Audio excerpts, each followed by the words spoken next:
La rebelión de esclavos de Espartaco despertó la furia de los pobres y de los oprimidos. Pero la fuerza más destructora de Roma fue la codicia, que envenenaba a la política.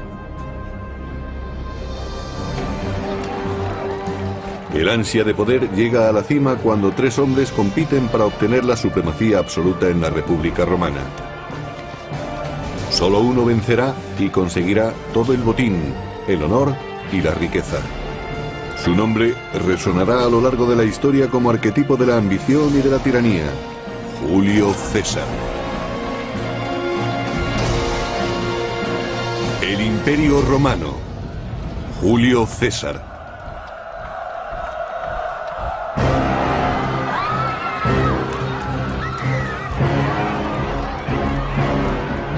Estamos a mediados del primer siglo antes de Cristo y la democracia se disuelve en la República de Roma. Son tiempos revueltos y de violentos levantamientos políticos. La gente presenciaba a diario derramamientos de sangre y muertes. El asesinato era tan importante como las urnas. La violencia no debía de ser el medio para decidir las grandes cuestiones políticas y el destino del país. Pero la violencia engendra violencia, y en la Roma de los tiempos de César casi reinaba la anarquía. Ese fue el atribulado mundo en el que creció Julio César. A los 16 años murió su padre, y César tuvo que abrirse paso en la vida. Julio César descendía de una de las familias más distinguidas de Roma. Pero cuando nació, en el año 100 a.C., su familia no era tan rica y poderosa como la leyenda afirma. Julio César quería recuperar para su familia la gloria y la posición preponderante que, según se dice, habían tenido sus antepasados.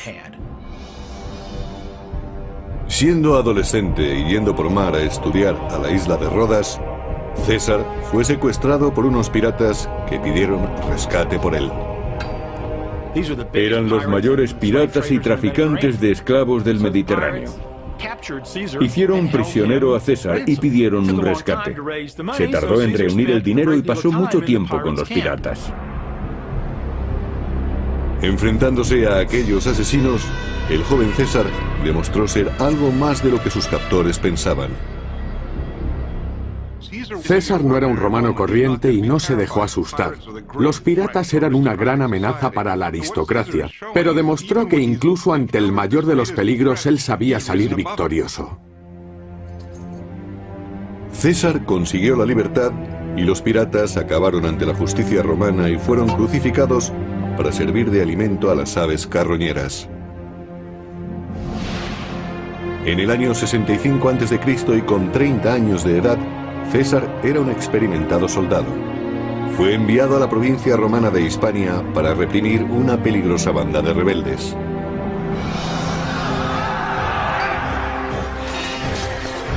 Allí demostraría poseer grandes dotes de mando y un carisma que marcarían su futuro.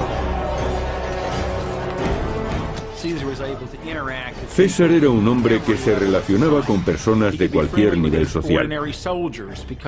Era amigable con los soldados y demostró tener tanto valor y arrojo como ellos. En ese momento comenzaba a forjarse la reputación militar de César. Si un miembro de la élite demostraba tener valor, frialdad y capacidad en el campo de batalla, conseguía influencia política en Roma.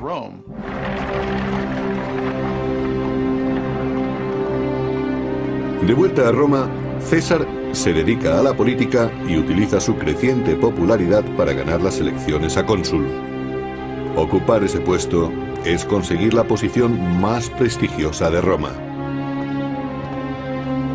Con el cargo viene el gobierno de toda una provincia romana y el mando militar de las legiones que estuvieran estacionadas allí. César era un político nato.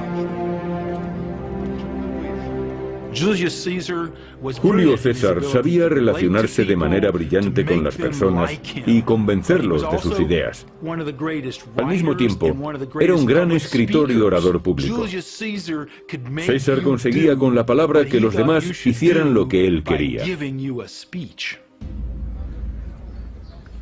Entre sus admiradores se encontraba Marco Bruto, hijo de su amante, que pronto se convertiría en un protegido leal de César.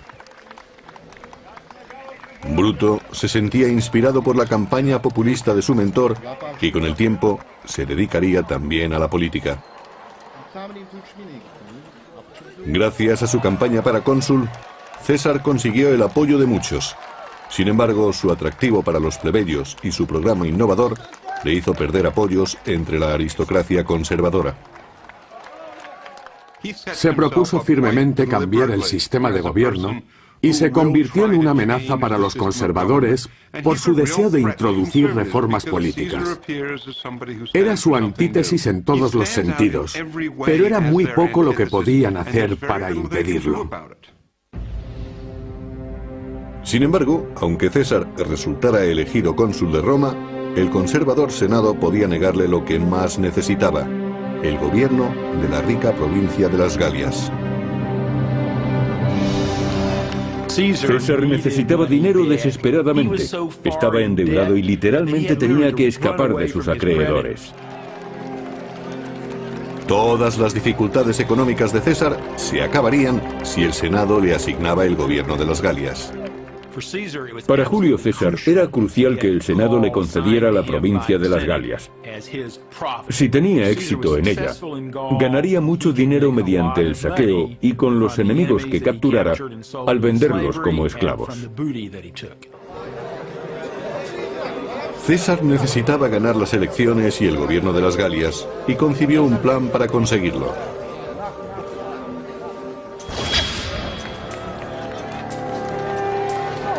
En la brutal arena política de Roma no se debía luchar solo.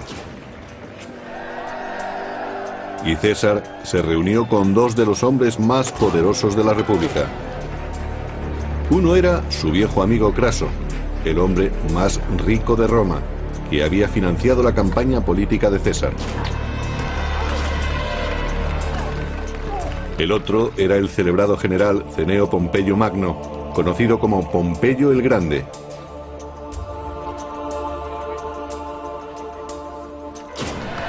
Astuto como un gladiador en el circo, César convenció a Craso y a Pompeyo para que le ayudaran a ganar las elecciones y a controlar el Senado. César realmente era el tercer hombre. Aunque no se había distinguido militarmente tanto como Pompeyo, ni era tan rico como Craso, César era brillante y tenía un aura y un carisma que los demás no poseían. Esta extraordinaria alianza era conocida como el Triunvirato. El llamado triunvirato tenía tanto poder que controlaba el aparato político y podía, en cierto sentido, asignar cargos a voluntad. Por supuesto, eso puso punto final a la libertad política de la aristocracia, que había estado en muy alta estima. Para cerrar el pacto, César propuso un contrato matrimonial entre su hija Julia y Pompeyo. Las bodas, especialmente entre aristócratas romanos, no eran exactamente un símbolo de amor entre hombre y mujer, sino que una familia se emparentaba con otra y la mujer era simplemente una moneda de cambio. Con su fuerza política combinada, Craso y Pompeyo manipularon el sistema. César ganó las elecciones a cónsul y ellos consiguieron un poder inmenso que provenía de los impuestos y de las concesiones de tierra. Y a César, autor de los acuerdos, se le otorgó un magnífico puesto, un periodo de 5 años como gobernador no de una, sino de 2 provincias galas, y además de eso, todo un continente por conquistar.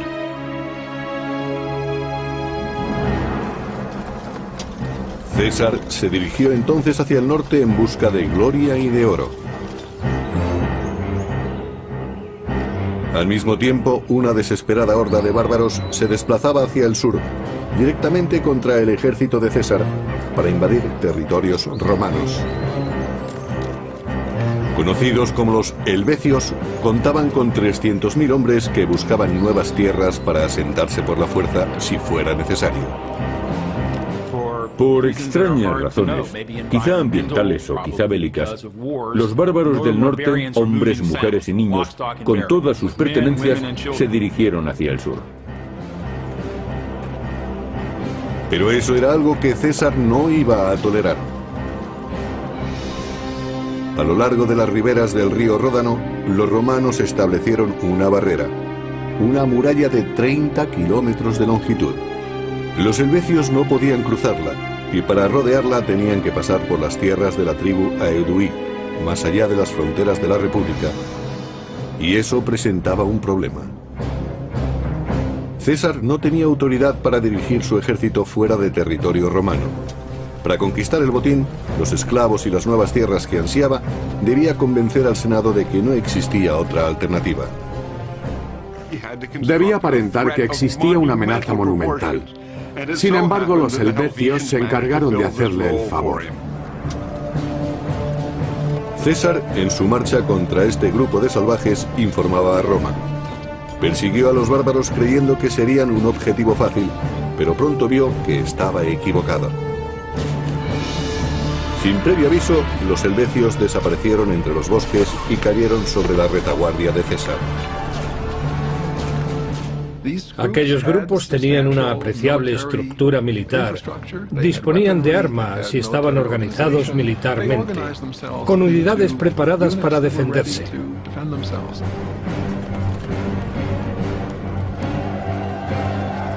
A pesar del caos del momento, César encontró un lugar adecuado para combatir, la ladera de una colina donde dispuso sus tropas.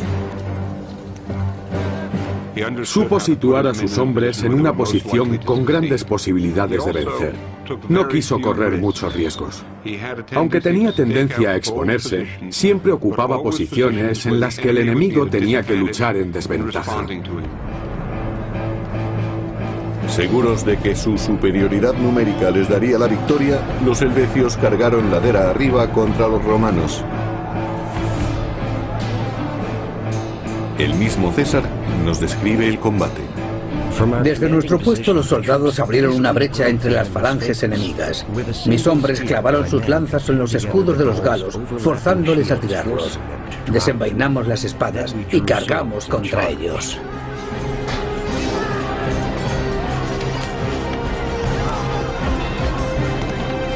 Los romanos parecían dominar la situación, pero los helvecios seguían siendo 5 veces más numerosos.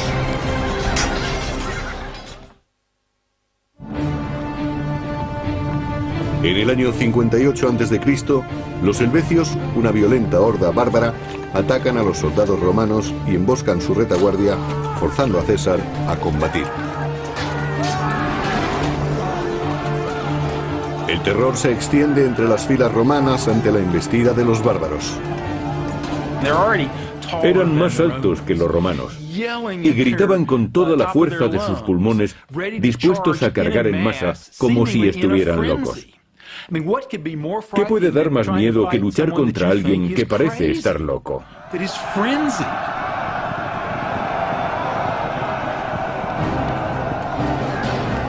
Aunque eran menos, los romanos se encontraban en una posición superior. Cuando la batalla empezó a inclinarse a su favor, mataban sin piedad a los helvecios, como si quisieran borrarlos de la faz de la tierra. El genocidio era aceptable en aquellos días, incluso preferible, porque ¿cuántos germanos quedarían en Italia tras el levantamiento de Espartaco? ¿200, 400, 500.000? Habían demostrado lo que una masa de esclavos desesperados podía hacer contra Roma. La mejor estrategia era muy sencilla: exterminarlos. Pero algunos escapan. Y siendo César un experto manipulador, hace surgir el fantasma de una invasión germánica para conseguir el apoyo popular de Roma.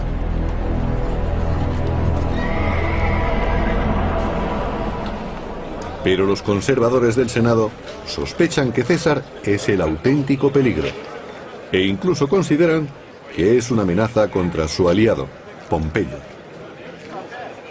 Empezó a temerse que ocupara el puesto de Pompeyo, el máximo dirigente de Roma. La diferencia entre ellos era que Pompeyo apoyaba el orden político establecido, mientras que César siempre manifestaba que quería cambiarlo. La tensión embarga la ciudad. Los conservadores tratan de convencer a Pompeyo de que rompa con César, pero es demasiado tarde. Su nueva esposa, Julia, hija de César, ha absorbido completamente al gran general. Pompeyo estaba tan enamorado de su adolescente esposa que se olvidó de la política y pasaba todo el tiempo con ella.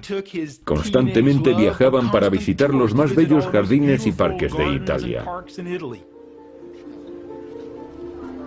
La generosidad de Pompeyo con César se extendía a un miembro de su amplia familia, su protegido, Marco Bruto. Pompeyo concedió a Bruto un lucrativo puesto en una de las provincias orientales, permitiendo que el joven ascendiera en el escalafón político, al igual que su mentor. Al proteger Pompeyo los intereses de César en Roma, este dirige su atención a ciertos rumores de invasión del reino galo de Aedui. Aedui es una región bucólica, no acostumbrada a la violencia.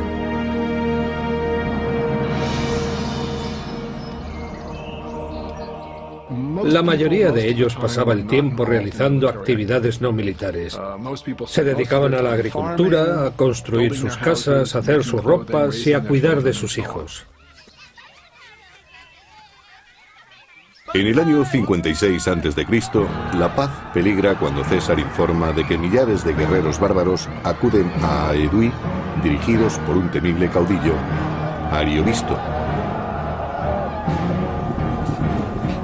Ariovisto se convirtió en una gran amenaza para los romanos.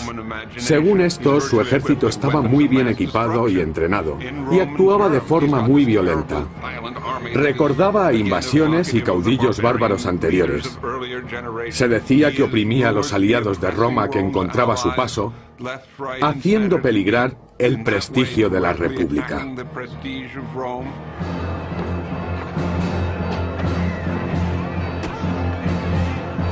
Tal agresión, según César, no debía ser tolerada.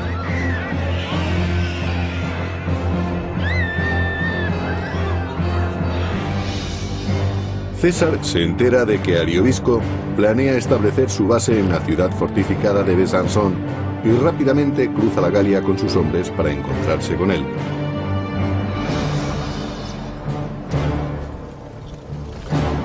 Según el famoso biógrafo clásico Plutarco, el ejército clamaba por el combate mientras seguía a César al campamento enemigo, a 30 kilómetros. cuando las legiones romanas estuvieron cerca, los bárbaros recurrieron a sus dioses paganos para que les guiaran en el combate. El ejército de Ariovisto, como todos los ejércitos de la antigüedad, llevaba sacerdotes, videntes y chamanes. En este caso había mujeres que decían que hablaban con los dioses. Antes del combate preguntaban a los videntes y adivinos, ¿dicen los dioses si podemos combatir ahora? Las armas, el agua, el movimiento de las estrellas, todo podía ser una señal que mandaban los dioses. Por medio de sus tótems, los adivinos predijeron que Ariovisto no ganaría esta batalla antes de la luna nueva. No debía actuar hasta entonces. Era el tipo de información que puede ganar batallas y llegó a oídos de César. Aunque es difícil de entender, antiguamente se tomaban muy en serio los mensajes de los dioses. César sabía que si forzaba a los bárbaros para combatir, sabiendo que los dioses no se lo aconsejaban, conseguiría una gran ventaja psicológica sobre ellos. Los dioses parecían indicarle el camino, y César aprovechó la ocasión. César envió a sus soldados contra la fortificación de los bárbaros para provocarles, para forzar que Ariovisto sacara a sus hombres contra su voluntad. Estos estaban obsesionados con la idea de que no debían combatir, porque los dioses les habían dicho que no lucharan en ese momento contra César. César aprovechó la ventaja y atacó.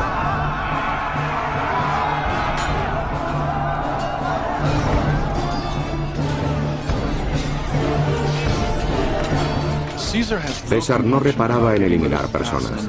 Tras la batalla contra Ariovisto, presumió de matar 80.000 bárbaros, incluidas 2 de sus mujeres y una hija, además de capturar otra de sus hijas.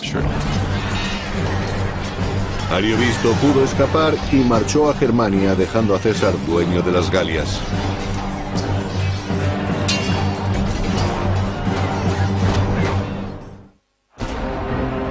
En el año 58 a.C., Julio César mató a decenas de millares de violentos guerreros germánicos. Su caudillo, Ariovisto, huyó sin honor, perdiendo el dominio de las Galias.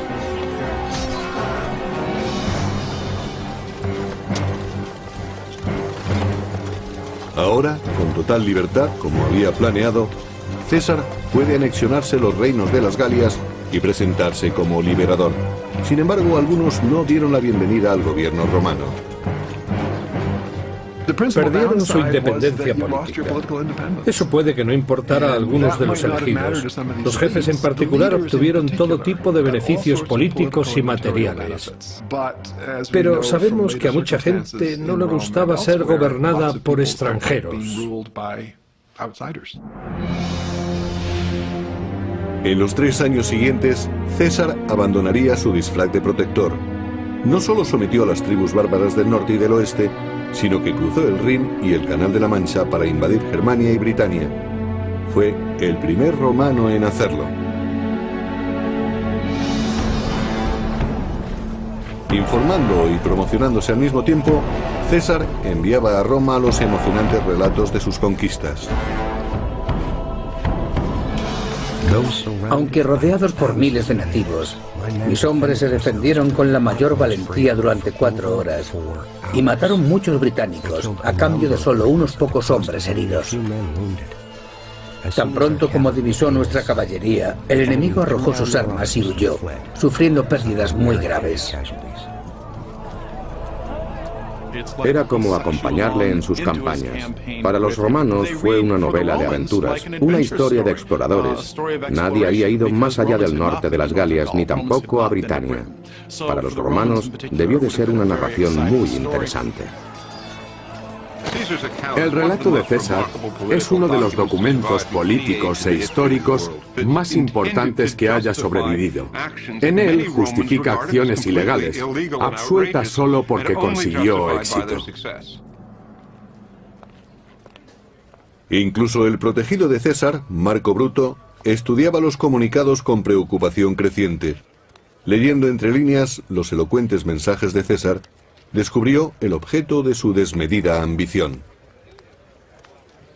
De repente se dieron cuenta de que César había acumulado grandes riquezas y un ejército demasiado poderoso. Además, gastaba mucho dinero para conseguir apoyos en la península italiana. Bruto estaba preocupado por su posición política. Cuanto más poderoso fuera César, menos poderosa sería la aristocracia. Los líderes conservadores se comprometieron para detener a César. Los aristócratas romanos temían que uno de sus miembros destacara y se comunicara directamente con el pueblo sin el consentimiento de la clase dirigente.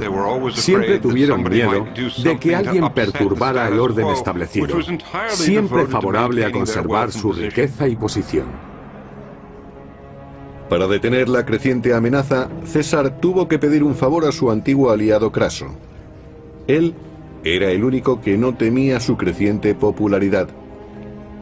Su inmensa riqueza le aislaba de los devaneos políticos. Mediante sobornos y astucia pudo contener a los enemigos de César y volvió a ganar otro periodo consular y un mando militar, el primero en casi 20 años.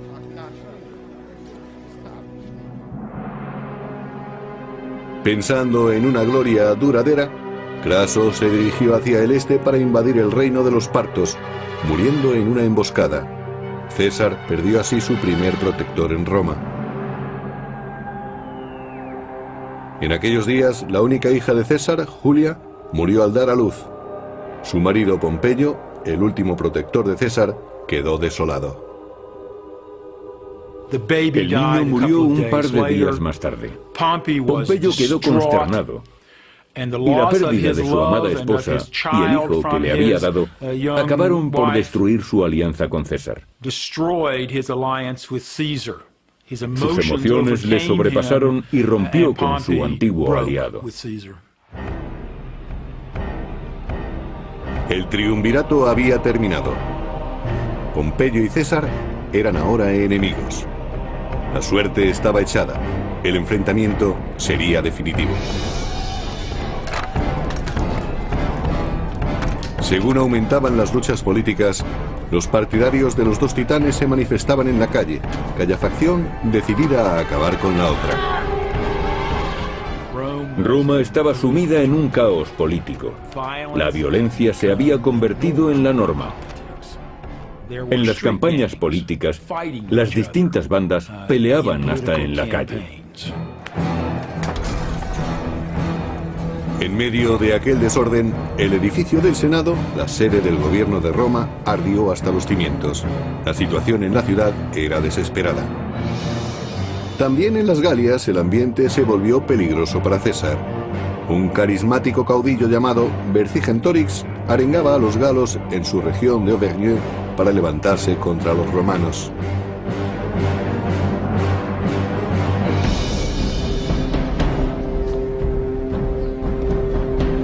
El plan de Vercingetorix era radical: quemar todas las provisiones, todos los graneros y todo el forraje para los animales. Luego se fortalecerían en ciudades situadas sobre colinas y resistirían a los romanos.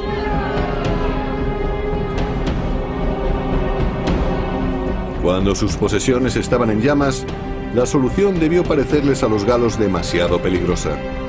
Sin embargo, su sacrificio sorprendió y alarmó a los romanos. Vercingetorix trataba de destruir la logística del ejército romano. Alimentar a los soldados era un gran problema, y cuanto más se alejara César persiguiendo a los galos, más tendrían que racionar sus provisiones, que a su vez resultarían más fáciles de cortar para conseguir que las tropas pasaran hambre. Con las reservas de comida descendiendo rápidamente, los romanos solo tenían dos alternativas: quedarse y pasar hambre o retirarse. Pero César nunca pensó en retirarse.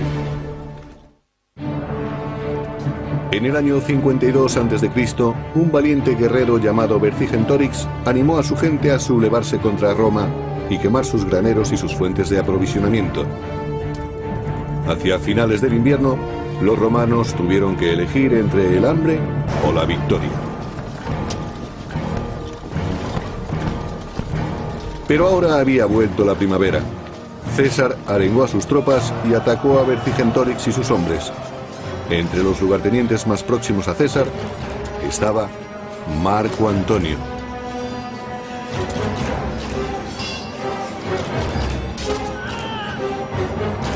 Marco Antonio era un valiente soldado con mucha energía y se unió a César aportando gran experiencia de campo. A César le gustaba tenerlo a su lado. Atacaron Gergovia, donde Vercingetorix y su gente opusieron una tenaz resistencia. La batalla fue brutal. César luchó junto a sus soldados y pudo salvar la vida, pero el combate fue un desastre. Mientras tanto, en Roma, la situación política se deterioraba para César según sus enemigos iban cobrando fuerza. El conservador Senado nombró único cónsul a Pompeyo y puso un ejército a su disposición. Y para empeorar las cosas, Pompeyo rechazó una oferta de matrimonio para ingresar de nuevo en la familia de César. En lugar de eso se casó con una joven viuda llamada Cornelia, hija del senador Metelio Escipión. Es probable que Pompeyo quisiera impedir que aumentara el prestigio de César. Durante años Pompeyo había vivido cómodamente en Roma y es posible que quisiera medirse con César, cosa que hizo buscando aliados políticos entre los aristócratas. Pompeyo consiguió que el Senado nombrara cónsul a su nuevo suegro. Con esta última traición, se separó definitivamente de César y se unió a los conservadores. La situación se tornaba crítica para César.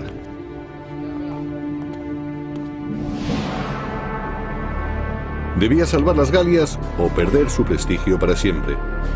Persiguió a Vercingetorix hasta la ciudad fortificada de Alesia y allí mandó cavar una trinchera doble. Una para asediar a los habitantes de Alesia y otra para protegerse de los posibles refuerzos.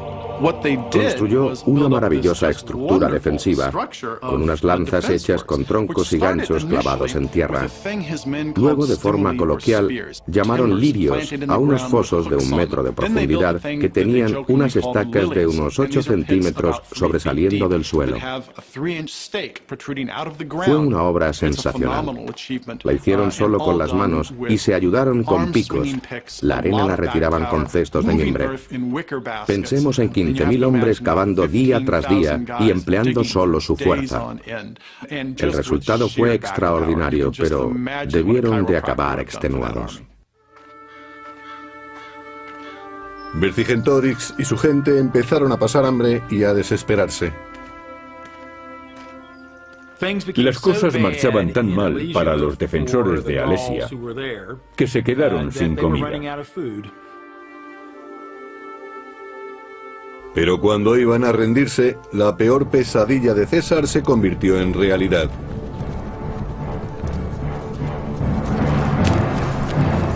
Toda la Galia se sublevó en ayuda de Alesia. 200.000 bárbaros de refuerzo marcharon contra los romanos.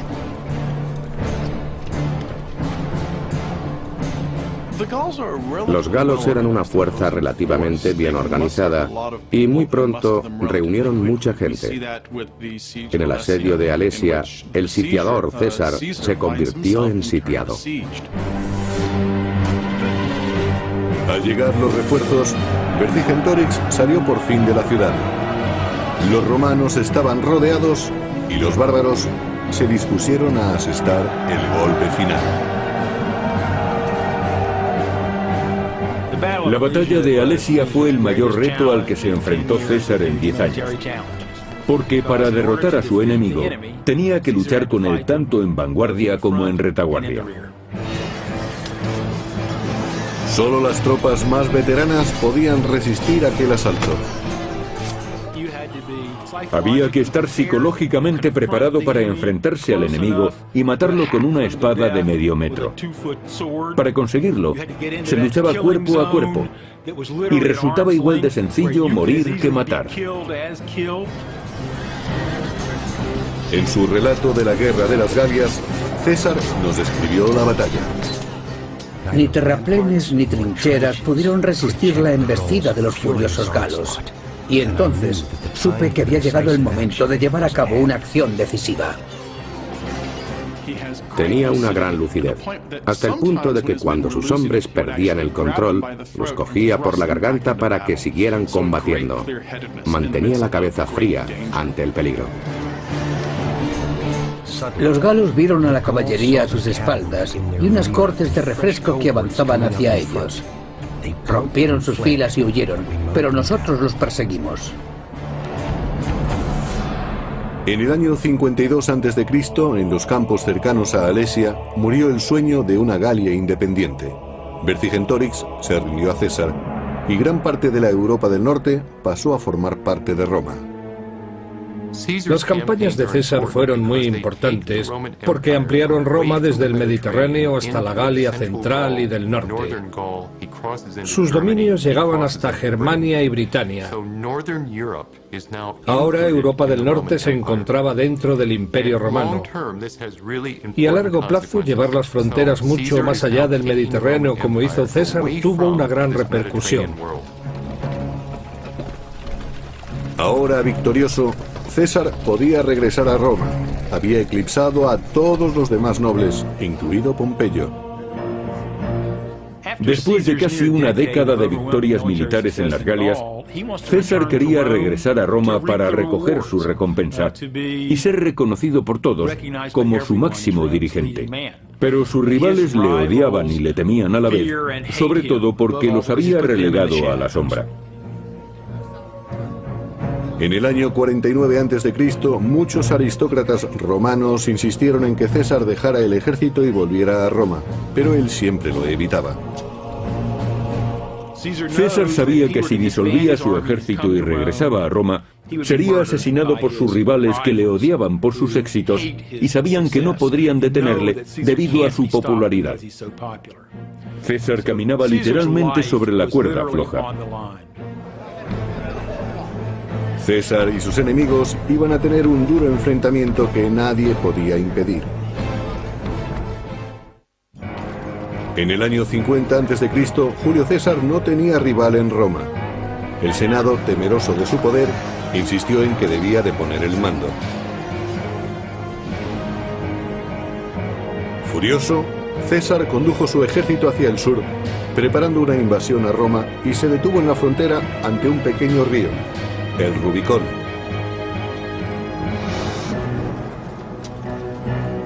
Para César, dejar a sus hombres a la orilla del río y marchar solo a Roma era sinónimo de una rendición total ante sus enemigos. La vida de César pendía de un hilo. Tenía que cruzar el Rubicón, un riachuelo, la frontera entre las provincias y la propia Roma. Cuando lo hizo, sabía que podía desencadenar una guerra civil, pero tuvo que elegir entre eso o caer en desgracia.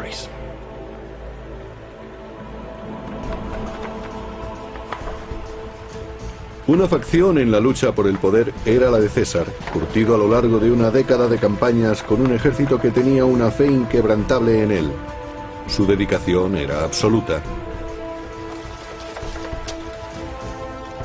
Por otra parte estaba Pompeyo. Su ejército estaba repartido por toda Italia y su lealtad era dudosa.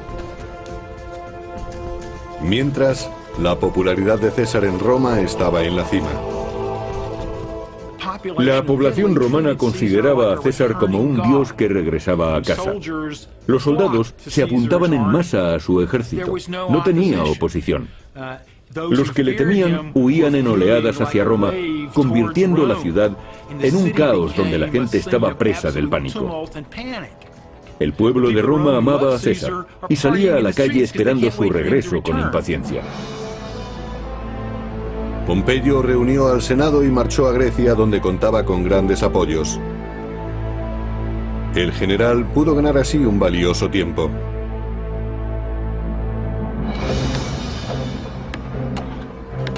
Pasaron meses antes de que César pudiera construir o apropiarse de los barcos y suministros suficientes para ir tras él. Cuando las tropas de César desembarcaron en Grecia, Pompeyo contaba con un gran ejército. En enero del año 48 a.C., en Farsalia, los dos personajes más importantes de Roma se enfrentan a una trágica guerra civil. Pompeyo dispone del doble de soldados que César, pero los de este están armados con una poderosa arma, la confianza. Pompeyo tenía que luchar o rendirse. Así hacía César las cosas. Además, sabían que siempre situaba a sus hombres en una posición con grandes posibilidades de vencer. Disponía de un ejército muy bien entrenado, que se compenetraba a la perfección, por algo los llamaban veteranos. Se habían convertido en una fuerza muy efectiva, acostumbrada a combatir. En Farsalia, los largos años de campaña de César dieron sus frutos. Sus tropas destruyeron totalmente al ejército enemigo. El mismo Pompeyo tuvo que escapar. César lo persiguió hasta Egipto, pero fue demasiado tarde. El gran Pompeyo cayó en una trampa y fue decapitado por forajidos egipcios. La cabeza fue enviada a César. Según el biógrafo clásico Plutarco, cuando le llevaron la cabeza de Pompeyo, César no quiso mirarla, pero se quedó con la sortija que utilizaba como sello mientras lloraba. ¿Lloró realmente? Resulta demasiado anecdótico y desafía la realidad. Pudo ser posible porque Pompeyo había sido camarada y amigo suyo durante mucho tiempo. Al ver a Pompeyo muerto, puede que César se diera cuenta de que a él también le podía ocurrir lo mismo. En el año 46 a.C., sin rivales que se le opusieran, César consiguió el poder total que había ansiado durante toda su vida. Roma era suya. César se dispuso a reconstruir la ciudad, cambió las leyes de los impuestos y estableció nuevas colonias. Se convirtió en el primer dirigente romano en concebir un imperio. César se convirtió en el nuevo Estado que sustituyó a la República.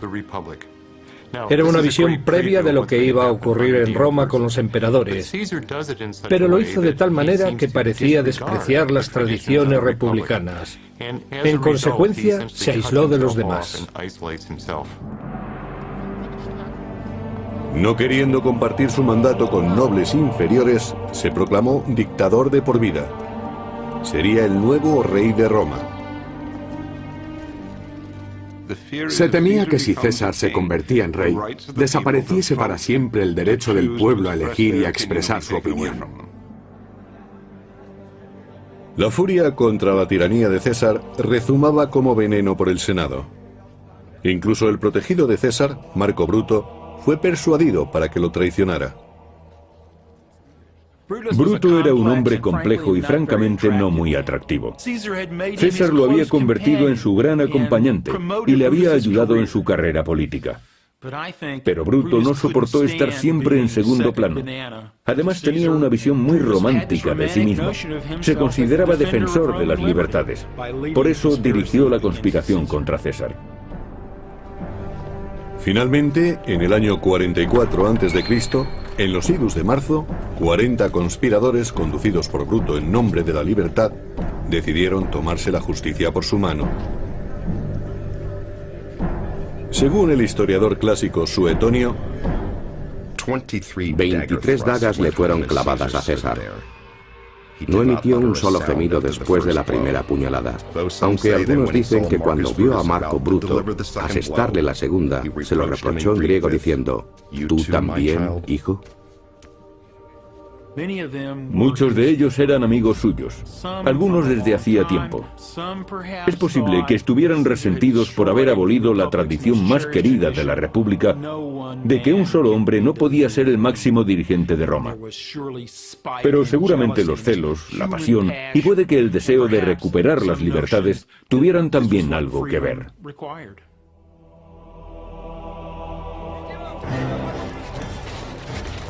La muerte de César no trajo de vuelta a la República, como esperaban los conspiradores, sino que la anarquía, la violencia y el imperio acabaron imponiéndose. Yo creo que la República estaba condenada desde hacía mucho tiempo debido a la sumisión de la política al dinero, a que los ejércitos eran clientes de sus generales y a la gran rivalidad que existía entre los aristócratas que impedía que sirvieran al pueblo. No hacía falta la intervención del genio y la figura de Julio César. Fue un pariente suyo, Augusto, el que encontró la forma de dar vida al Imperio Romano.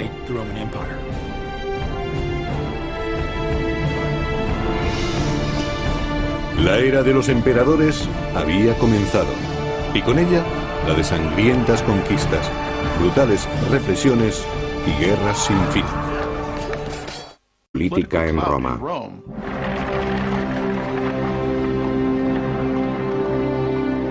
De vuelta a Roma, César se dedica a la política y utiliza su creciente popularidad para ganar las elecciones a cónsul. Ocupar ese puesto es conseguir la posición más prestigiosa de Roma. Con el cargo viene el gobierno de toda una provincia romana y el mando militar de las legiones que estuvieran estacionadas allí. César era un político nato. Julio César sabía relacionarse de manera brillante con las personas y convencerlos de sus ideas. Al mismo tiempo, era un gran escritor y orador público. César conseguía con la palabra que los demás hicieran lo que él quería. Entre sus admiradores se encontraba Marco Bruto, hijo de su amante, que pronto se convertiría en un protegido leal de César. Bruto se sentía inspirado por la campaña populista de su mentor y con el tiempo se dedicaría también a la política. Gracias a su campaña para cónsul, César consiguió el apoyo de muchos. Sin embargo, su atractivo para los plebeyos y su programa innovador las políticas y el destino del país. Pero la violencia engendra violencia, y en la Roma de los tiempos de César casi reinaba la anarquía. Ese fue el atribulado mundo en el que creció Julio César. A los 16 años murió su padre, y César tuvo que abrirse paso en la vida. Julio César descendía de una de las familias más distinguidas de Roma. Pero cuando nació, en el año 100 a.C., su familia no era tan rica y poderosa como la leyenda afirma. Julio César quería recuperar para su familia la gloria y la posición preponderante que, según se dice, habían tenido sus antepasados. Siendo adolescente y yendo por mar a estudiar a la isla de Rodas, César fue secuestrado por unos piratas que pidieron rescate por él. Eran los mayores piratas y traficantes de esclavos del Mediterráneo. Hicieron prisionero a César y pidieron un rescate. Se tardó en reunir el dinero y pasó mucho tiempo con los piratas. Enfrentándose a aquellos asesinos, el joven César demostró ser algo más.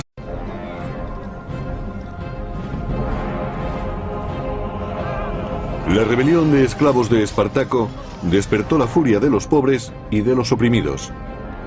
Pero la fuerza más destructora de Roma fue la codicia, que envenenaba a la política. El ansia de poder llega a la cima cuando tres hombres compiten para obtener la supremacía absoluta en la República Romana. Solo uno vencerá y conseguirá todo el botín, el honor y la riqueza. Su nombre resonará a lo largo de la historia como arquetipo de la ambición y de la tiranía: Julio César. El Imperio Romano. Julio César.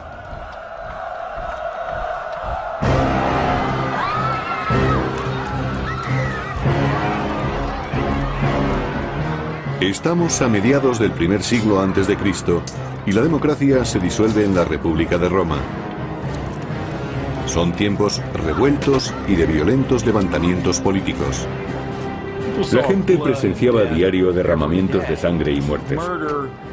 El asesinato era tan importante como las urnas. La violencia no debía de ser el medio para decidir las grandes cuestiones de lo que sus captores pensaban. César no era un romano corriente y no se dejó asustar. Los piratas eran una gran amenaza para la aristocracia, pero demostró que incluso ante el mayor de los peligros él sabía salir victorioso. César consiguió la libertad y los piratas acabaron ante la justicia romana y fueron crucificados para servir de alimento a las aves carroñeras. En el año 65 a.C. y con 30 años de edad, César era un experimentado soldado. Fue enviado a la provincia romana de Hispania para reprimir una peligrosa banda de rebeldes.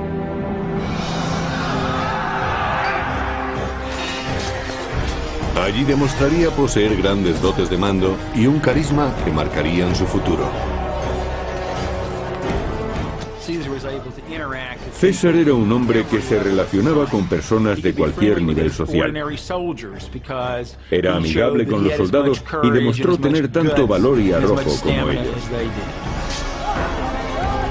En ese momento, comenzaba a forjarse la reputación militar de César. Si un miembro de la élite demostraba tener valor, frialdad y capacidad en el campo de batalla, conseguía influencia política. Le hizo perder apoyos entre la aristocracia conservadora. Se propuso firmemente cambiar el sistema de gobierno y se convirtió en una amenaza para los conservadores por su deseo de introducir reformas políticas. Era su antítesis en todos los sentidos, pero era muy poco lo que podían hacer para impedirlo. Sin embargo, aunque César resultara elegido cónsul de Roma, el conservador Senado podía negarle lo que más necesitaba: el gobierno de la rica provincia de las Galias. César necesitaba dinero desesperadamente. Estaba endeudado y literalmente tenía que escapar de sus acreedores. Todas las dificultades económicas de César se acabarían si el Senado le asignaba el gobierno de las Galias. Para Julio César era crucial que el Senado le concediera la provincia de las Galias. Si tenía éxito en ella, ganaría mucho dinero mediante el saqueo y con los enemigos que capturara al venderlos como esclavos. César necesitaba ganar las elecciones y el gobierno de las Galias, y concibió un plan para conseguirlo.